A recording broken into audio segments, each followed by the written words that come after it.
हम सिर्फ सॉरी बोलने के लिए आए थे लाइव कि मैं अपने भाइयों से सॉरी बोल दूं। हम भाई सॉरी, इंस्टाग्राम पे हम लाइव थे तो कट हो गया था, इसके लिए सॉरी। इसके पहले जब हम लाइव थे तो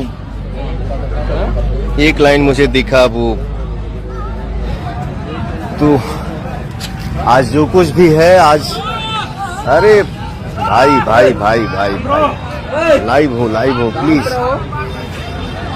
तो दुनिया के किसी भी कोना में हम लोग अभी जा रहे हैं, जाते हैं, घूम के आए, तो ये सब आप सबका आशीर्वाद है।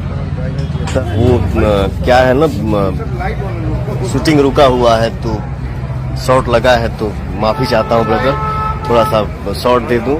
अगर केहू से बातचीत अगर 2 महीना 1 महीना 10 दिन से बातचीत अगर बंद भी हो तो आज का झगड़ा वो प्यार में बदल जाए। आप लोग, आप सब क्या, हम सब, हमारा सारा परिवार, हम लोग जहाँ भी रहें, एक रहें, खुश रहें, मस्त रहें और नाम कमाएं, आगे बढ़ें।